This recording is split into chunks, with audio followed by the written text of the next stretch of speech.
So welcome to the breakdown. So ngayon, pag-uusapan lang natin for this episode. Kasi recently, di ba, si Kevin Durant ay nag-request ng trade out of the Phoenix Suns. Ito yung usual pattern ng career ni Kevin Durant, di ba? Parang he's gonna request a trade from a team, they're gonna look good on paper. Alam mo yun, ang lakas na nung team, it looks like that. Pero laging parang bigla na lang magre-request ng trade if things doesn't go his way, no? I respect Kevin Durant though as a player. I think, and for me actually, ano pa rin siya, isa pa rin siya sa mga pinakamagagaling na offensive players na that we've seen in the history of basketball. And without injuries, without all the lahat ng nangyari sa kanya that took him away from playing, could have been the greatest scorer in NBA history. Had the chance, I don't want to say has, he's nearing the end of his career. Although he's still putting up, superstar numbers at the age of 37, pero ano na ba ang total points niya? Could have been number 1. He was poised, or he was, bound to beat that record na Kareem na recently na beat ni LeBron James. Just because of the offensive skill set that he has and physical attributes, di ba? Kevin Durant, at 6'9", sabi niya, pero we all know he's 7 feet tall, and 7-footer na ganun ka-agile, has no weaknesses pagdating sa offensive game. Grabe. Na talagang super scorer yung Kevin Durant And personally, what separates Kevin Durant from all the great players na kayang bumuhat ng team into leading championship is just his mindset and his approach into the game. Kasi he has everything. Para sa akin, yung level niya is parang mga LeBron James. Kayang bumuhat ng team into multiple championships. Kevin Durant is an NBA champion. He has a ring. Pero I felt like he could have had more. That's just me. With the right mindset, yung tamang approach sa game. I think he's that kind of caliber na player na kayang gawin yun with the likes of LeBron James. He's also one of those players na pwede mong i-plug and play lang sa kahit anong team na talagang mag-fit siya sa kahit anong klaseng system with the type of game that he has, di ba? Yeah, Kevin Durant. And yun nga, for this episode naman, gusto ko lang pag-usapan yung dahil nga nag-request ng trade si Kevin Durant recently, di ba? And maraming mga teams, siyempre, Kevin Durant yan, na sinusuyo si KD. Meron siya mga preferred destination, pero yung ibang mga teams, siyempre, tinatry pa rin na makuha siya.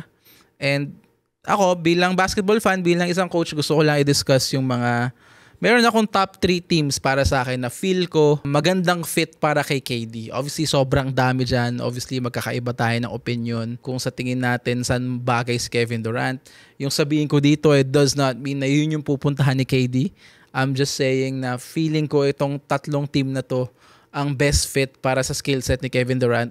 So ito yung top 3 teams ko that I feel na parang best fit kay Kevin Durant and yung parang best situation at place para kay KD to be able to win a championship. So, ito lang yun sa akin. And una sa listahan ko ay ang New York Knicks. New York Knicks. Isa to sa mga, I think, I'm not sure, pero may mga nabasa ako or maybe nag-fall off na tong deal na to. Pero, imagine Kevin Durant to the New York Knicks. Diba? Obviously, lahat to depende sa kung sino yung kapalit. Nagkaroon ng mga news or reports out there na they are trying to, send OG Anunoby sa package para kay Kevin Durant. And personally, hindi yun yung gusto kong kapalit ni KD. I would like to keep OG sa Knicks.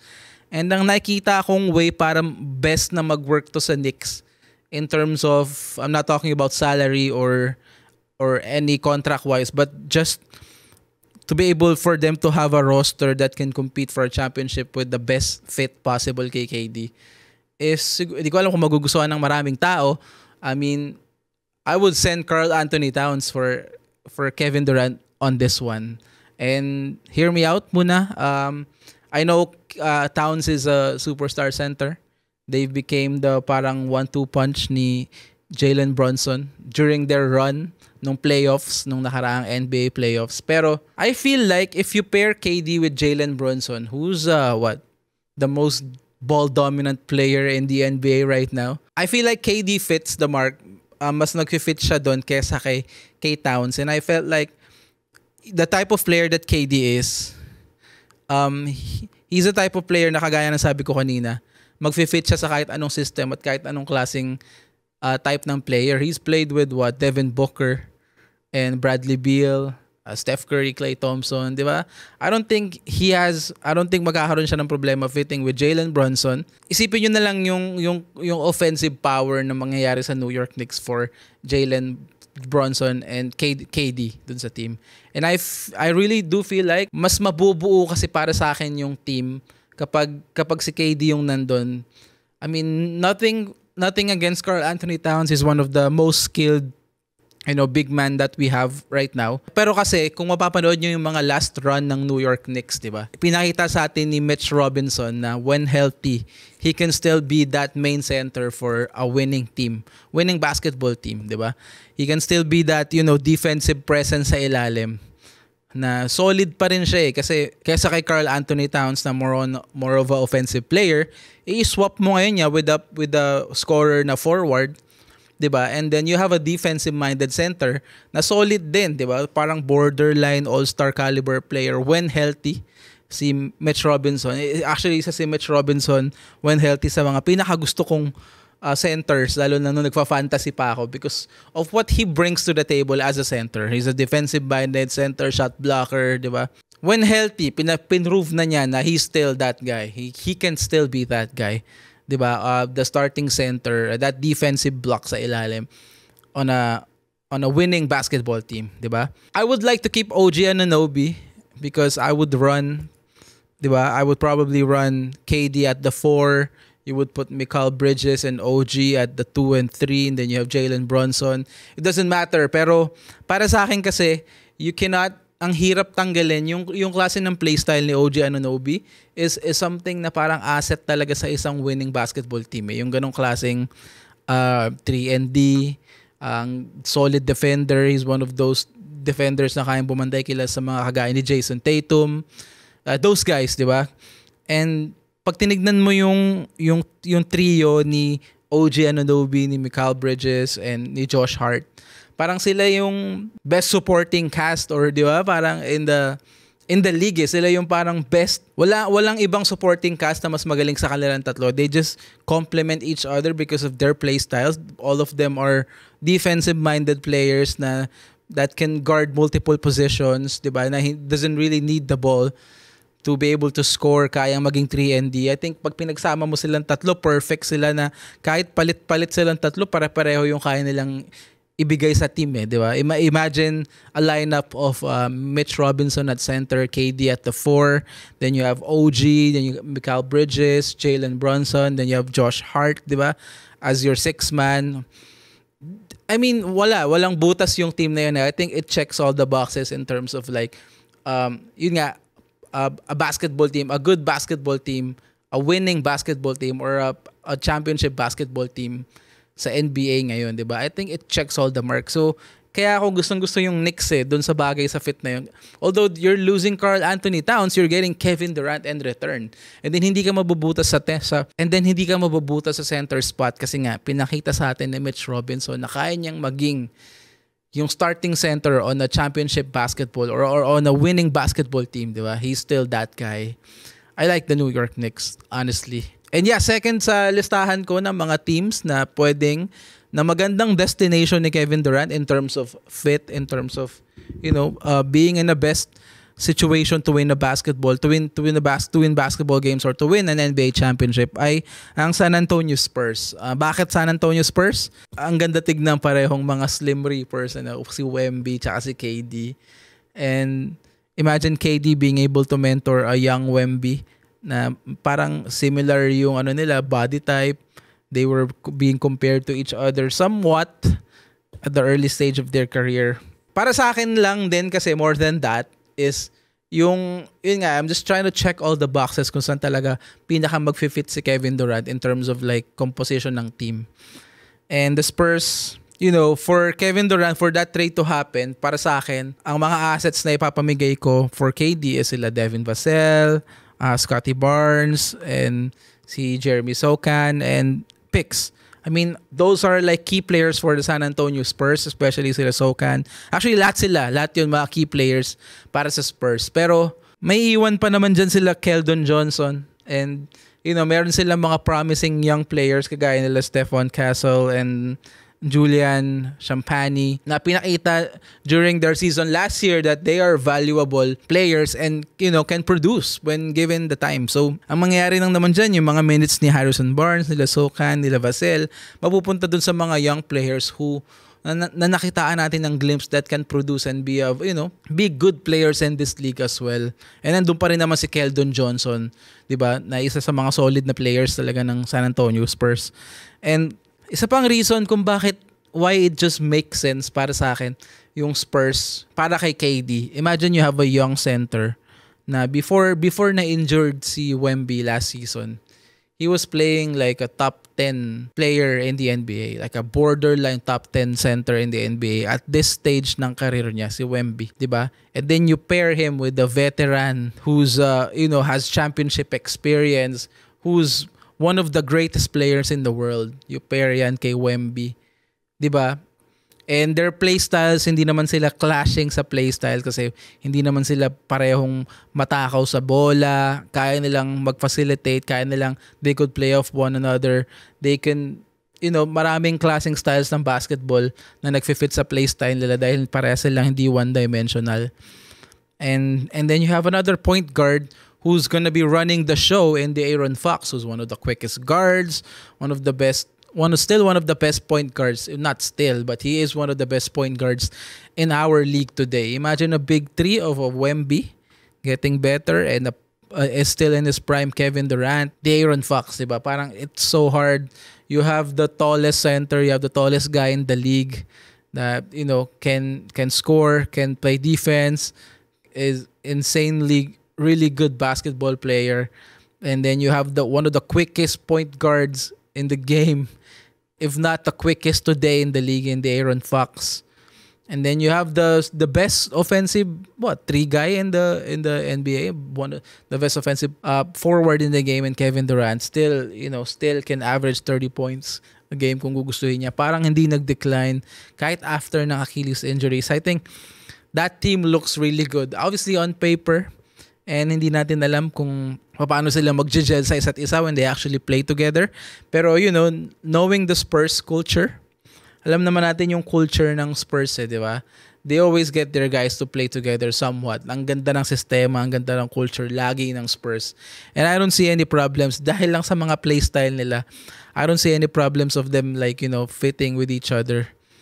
So, isa sa mga paborito ko talaga yung Spurs na destination ni Kevin Durant. Hindi ko alam kung mangyayari yun. I think based off the news, diba, isa ang Spurs sa mga favorites talaga to land KD. And yun. Pangalawang team ko, San Antonio Spurs. As much as I am a Toronto Raptors fan, obviously gusto ko bilang Raptors fan, bilang taga-Canada, bilang taga-Toronto na sumusuport sa ating home team, diba, na Toronto Raptors. Obviously, gusto kong mapunta sa atin si KD and merong mga news na sasali na daw ang Raptors sa Kevin Durant sweepstakes. As much as gusto ko talaga siya dito, I want to pair him with Scottie Barnes, di ba, who's a rising star in this league. And siyempre si Masai Ujiri, alam naman natin yung skills niyan. Alam naman natin yung kayang gawin niyan.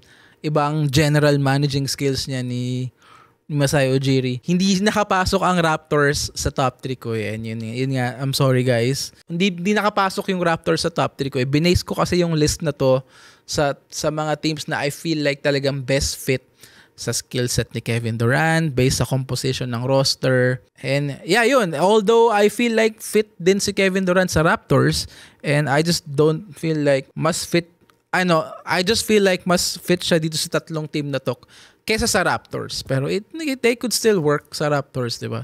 Kaya lang hindi nakasama dun sa listahan ko yung Raptors. Kung binigyan mo ako ng top 5, if we have time para i-discuss yung top 5, baka nasama ko yung Raptors. Ayan. Ang number 3 team ko, ang pangatlong team ko, na tingin ko talaga best fit para kay KD or best destination for KD in terms of fit and in terms of like winning a championship, ang Houston Rockets. Now, basically young team, Houston Rockets, they finished second in the Western Conference etong huling playoffs, di ba? Bakit Rockets? Well, ang daming asset kasi ng Rockets Houston Rockets is also another team that, just checks all the boxes in terms of having a package for KD, giving him the best fit and best situation to win the championship without losing. Actually, ang maganda dito is without losing their main guys. Kasi sobrang dami nilang asset eh. They have a lot of young guys na si Reed Shepherd, Cam Whitemore, si Jabari Smith Jr. who still has a lot of potential. And then they also have the 10th overall pick in this upcoming NBA draft, diba? So, I think they also have a lot of money in their cap, and isa yun sa mga pwede nilang i-package for KD, di ba? Ang daming mga young assets plus that pick na pwede nilang i-trade, di ba? Hindi lang sa negotiations yan. And if they manage to keep their main guys, then they're gonna have like Alperen Sengun, Jalen Green, si Amen Thompson. All of them are really young rising guys who wala masyadong experience but has all-star capabilities, meron silang ganong all-star potential, di ba? Yung tatlong yun. And then if you're looking for a playoff proven veterans in the team, nandyan si Fred VanVleet at si Dillon Brooks, di ba? I feel like Dillon Brooks has become one of those players na parang kailangan mo talaga dun sa isang winning basketball team. And then if you imagine that lineup of Sengun, Thompson, then you have KD, Jalen Green, and then Fred VanVleet, and off the bench you have Dillon Brooks and those guys. I think it just makes sense yung fit nila. It looks like they're perfect for each other. The team is already good without KD, pero imagine giving them yung pinaka-alpha dog nila sa scoring. They just need that. Obviously, yan dyan yung leadership ni VanVleet, pero they just need one guy na parang ito yung magdadala sa atin sa playoffs at sa championship, kagaya ng ito yung magte-take over ng games, di ba? For the team, mga kagaya ni KD, kung ano si LeBron pag sa playoffs, kung ano si Jason Tatum for the Celtics, diba yung mga ganong klaseng player na ito, y'all are good, pero like you need one more guy talaga na talagang magtatawid sa atin dun. So from just being a good team, from just being a good team and to becoming a championship team, diba? And I just think it makes sense, diba? And ang isa pa is, runner-up sa Coach of the Year, ang kanilang head coach, di ba? Na si Ime Udoka. And plus the fact nga na they already managed to become the number 2 seed in the West.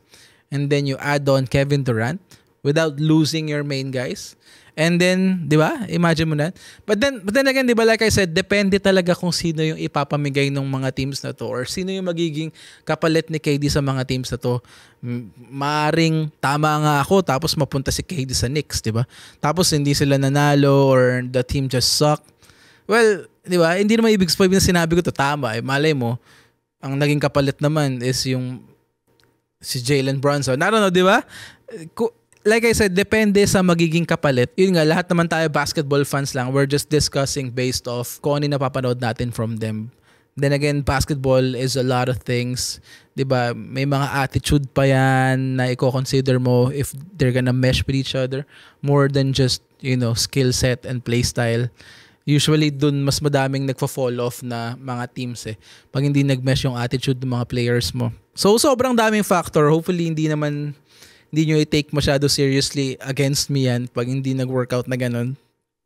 Just sharing my thoughts bilang isang basketball fan na kagaya nyo, diba? And yeah, yun lang.